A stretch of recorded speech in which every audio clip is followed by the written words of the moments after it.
We're Knuckle Puck, and check out our interview at Pop Punk Days.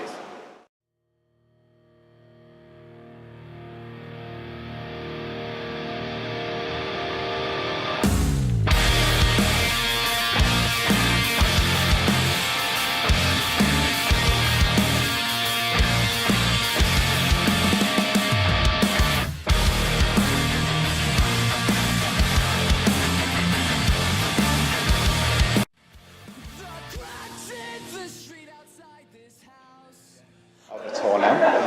How have you enjoyed it so far, and any favourite places you've played? It's been really cool so far, just because we've never done anything like consecutively on our own accord here.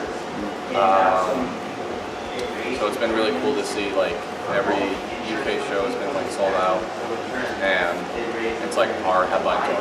So like, to that is like, to us that's insane. Favorite places. It's kind of hard to say, just because I think we like everywhere we go in this Yeah. country, honestly. Which sounds like insane, Yeah. probably a little touristy, but I mean, every day is just like a new experience to us, even though this is our fourth time. I was going to say, right, yeah, So, just being on the other side of the ocean and have kids going off anywhere is just, it's like still like hard to kind of. it's pretty wild. have you seen the crowds grow and change every time you've come over here, or is it Kind of, yeah. just get bigger? No, it's been a little different. Like the first tour we did over here was like kind of a very big tour. You know, it was with Neck Deep, and so those were like really big rooms. And then we did Slam Dunk, so that was all like a different atmosphere. And then we did that State Champs tour. And so it's like it's been a lot of variation. So it's been kind of nice. It hasn't been like just the same thing, you know, every time we come here. You're actually heading back on the Warped Tour this year. I actually went to Long Island for the Warped Tour last year. Oh, cool. And a Slam Dunk is our equivalent we have over here. Yeah. Warped Tour is surreal. It's almost like a travelling circus, Yeah. it seemed like. So what difference did you find between like travelling on the Warped Tour and doing a little festival like Slam Dunk? Slam Dunk is like, it's, how do I describe it? It's just nice knowing you're out for just 3 days. Yeah. You know, it's like, I feel like there's a lot like less pressure just because you know it's only 3 days and that's it really. How hard is the work to be on the Warped Tour for that amount of time across the whole of the...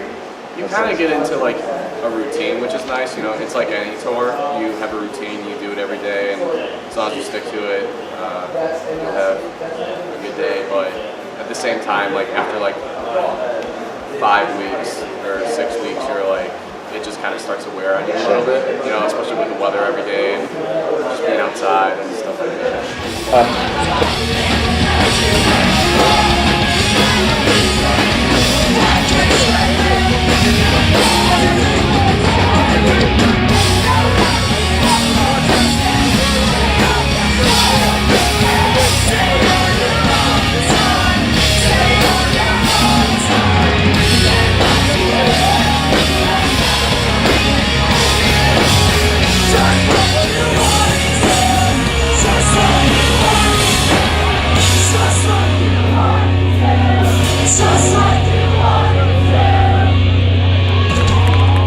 For the past couple of years, you guys have become synonymous with the sort of the bigger, most name brands within like pop punk, if you could say. Are you guys aware of that as a band, and how do you think it affects you?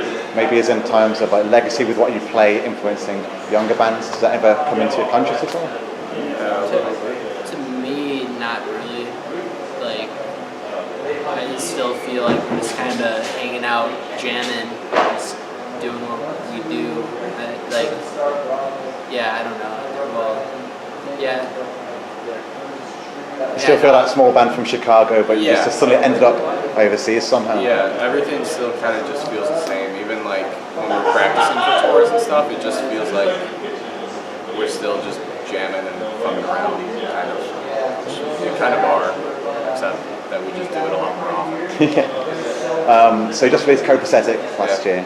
Do you want to tell us a little bit about the album, how you feel you've progressed musically, and what sort of direction you wanted it to go in? Well, I guess like going into it, we like talked a lot about what we wanted to do, like sonically, I guess.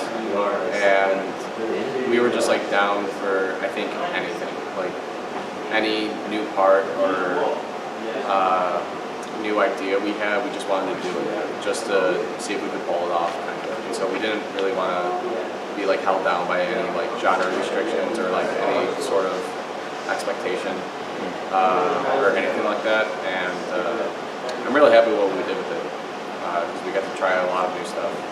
So compared to the EPs, like Where It Comes Secluded, is it? Yeah, that was the one. Yeah. Is it a different process, or is it just an evolution from there? Really? Writing style would stay the same. It was kind of an evolution, but some of the same stuff. Like for all the EPs, so like everything before the full length, like we like wrote those songs with all of us still being like tied down with other commitments like school or work or whatever. And so when we started writing for the full length, like all of us were just freed up from any obligation we had. So it was the first time we were able to actually write together consistently, like every day, like actually being in the same room and physically be with each other. So I think that definitely helped a lot with like communicating our ideas to each other. So we didn't have to like type up an email, you know, because there's like a barrier. Of course. You know, there's a communication barrier. Do you ever feel almost tied into like the pop punk sort of genre as it seems? Because Copacetic seems a little bit more, I don't know, emo if you want to throw that sort of term around a little bit, but it's definitely not as like strictly pop punk as maybe we've seen from you guys before, right. or in the normal genre. It seems maybe a bit more depth to it. Yeah. That's kind of what we were going for, is to not like pigeonhole ourselves and be like, okay, well, we fit in with the pop punk genre, so you know we're gonna write a pop punk album. You know, there's gonna be fast songs. There's gonna be the acoustic song about midway through the album. You know, like we didn't want to be like, okay, like this is a pop punk record. Just formulaic. We all listen to all kinds of different stuff, so we wanted to just write some songs that we wanted to write, not necessarily think about like where we fit in within like the spectrum of music. We just kind of wanted to write Knuckle Puck songs, and I feel like we did that. So recently, a few UK bands like Boston Manor, the guys got on Pure Noise, have signed to these American labels, which is something very new for a UK sort of pop punk scene. Do you think that's a side effect of pop punk being bigger as a genre, or maybe the UK scene having its own identity almost? I just think as a genre, it's gotten like huge. Yeah. Like, I mean, like it's always been popular ever since like bands like Green Day from like 1993 and stuff like that. But like it has cycles. I've found. Definitely cycles. But like especially now more than ever, it's like it's super popular and widely accepted, and I don't know. I just feel like it's like a really big genre. Right. It's something I don't really think about all too much, but like when you take a step back and you think about how many bands there are, and it's just like insane. So when you see things like Warped and Slam Dunk, you see all these the big build artists at the time just come together just for this one thing, and you realise how big it actually is. Yeah. It's that kind of thing. Do you have any favourite UK artists at the moment, or who you're sort of listening to that maybe influenced you as a band, or helping you to? Current band? Yeah, I mean, or any sort of past bands that maybe. The new Basement record's really sick. Yeah.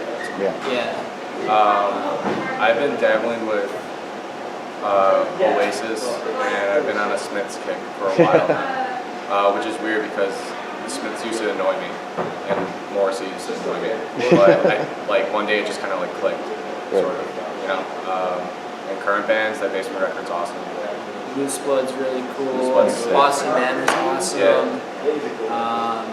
There's a band on Warped Tour on our stage called Alvarez Kings. Yeah. They're really cool too.